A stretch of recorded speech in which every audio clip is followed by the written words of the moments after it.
রাত্রিবেলায় রুটি খাওয়ার জন্য কি তরকারি হবে এই ভেবেই চিন্তায় অস্থির হয়ে যান বাড়ির গৃহিণীরা। এ এক বিশাল বড় সমস্যা। তবে সপ্তাহের প্রতিদিন আমিষ না খাওয়াই ভালো, বা দিনে আমিষ খেলে রাত্রে নিরামিষ। তাই আজ নিয়ে এসেছি একটা এমন রেসিপি যেটা দিয়ে রুটি খাওয়া বা পরোটা লুচি খাওয়ার জন্য একদম পারফেক্ট রেসিপি। তৈরি করব নিরামিষ আলু দিয়ে মটর ডাল। একদম ঘরোয়াভাবে রুটি খাওয়ার জন্য তৈরি হচ্ছে। চলুন দেখে নিই। রাখি ক্রিয়েশনের আরও একটি নতুন রেসিপি ভিডিওতে আপনাদের স্বাগত।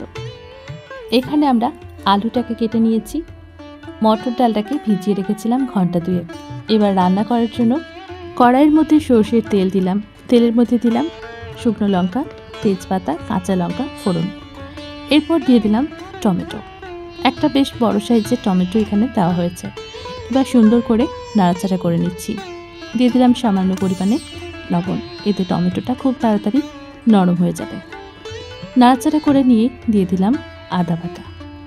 এবার দিচ্ছি গুঁড়ো মশলা, হলুদ, লবণ, জিরে গুঁড়ো, সামান্য পরিমাণে চিনি।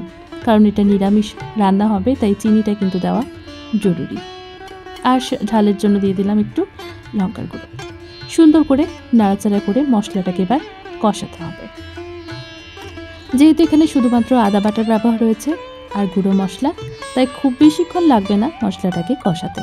2-2.5 মিনিটের মধ্যেই পুরো মশলা কষানো কিন্তু আমাদের কমপ্লিট হয়ে যাবে। এই রেসিপিটা কিন্তু খুব কম সময়ে চটজলদি বানানো যায়। এবার মশলা কষানো হয়ে গেলে দিয়ে দেব আলুটা, সাথে সাথে দিয়ে দেব ভেজানো মটর ডালটা। এটা কিন্তু ঘুগনির জন্য যে মটর ডাল পাওয়া যায় সেই মটরটা না, কিন্তু মটর ডাল আলাদা করে বাজারে কিন্তু কিনতে পাওয়া যায়। আর এই ডালটা ভীষণই টেস্টি একটা ডাল। এই ডাল দিয়ে যে কোনো রেসিপি কিন্তু ভীষণ সুস্বাদু হয়। এখন ওই মশলার সাথে আলুটাকে আর ডালটাকে একটু নাড়াচাড়া করে কষিয়ে নিচ্ছি। দেখুন ধীরে ধীরে মশলার সাথে আলু আর ডালটা কিন্তু কষানো হয়ে গেছে। তেলটা ছেড়ে দিয়েছে, আলুগুলো সুন্দর একটা কালার ধরে গেছে। এবার দিয়ে দিচ্ছি জল। পর্যাপ্ত পরিমাণে জল দিচ্ছি এবার সিদ্ধ করার জন্য। চাইলে আপনারা এটা 2 থেকে 3টে সিটি দিয়ে নিতে পারেন বা কড়াইও সেদ্ধ করতে পারেন। কড়াইয়ে খুব সুন্দরভাবে খুব তাড়াতাড়ি সেদ্ধ হয়ে যায়, তাই এটাকে আমি আর কুকারে দিচ্ছি না।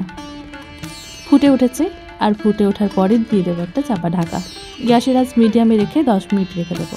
10 মিনিট পর ঢাকা খুলে একদম এটা সেদ্ধ হয়ে গেছে দেখব। চেক করে নেব ঠিকঠাক সেদ্ধ হয়েছে কি না। যদি দেখেন সেদ্ধ হয়ে গেছে তাহলে ভালো, আর যদি সেদ্ধ না হয় তাহলে আবারও ঢাকা চাপা দিয়ে আরও কিছুক্ষণের জন্য সেদ্ধ করতে দিতে হবে। এখন ডালের যে ঘনত্বটা সেটাও একদম রুটি খাওয়ার জন্য পারফেক্ট আছে। তাই এই পর্যায়ে দিয়ে দিলাম একটু ঘি। 1/2 চামচ মতো ঘি দিলেই এই ডালের স্বাদটা একটা অন্যরকম মাত্রা পায়। তাই আর কিছু দেওয়ার কিন্তু এর মধ্যে প্রয়োজন নেই। সুন্দর করে ডাল কিন্তু আমাদের তৈরি হয়ে গেল।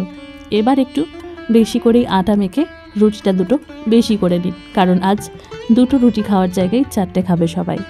তাই চলুন রুটিটা এবার তৈরি করে ফেলি।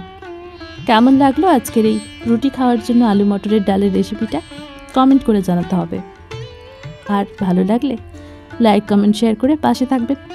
চ্যানেলটিকে সাবস্ক্রাইব করে আমাদের পরিবারের সদস্য হতে কিন্তু ভুলবেন না। ভিডিওটি শেষ পর্যন্ত দেখার জন্য অনেক অনেক ধন্যবাদ।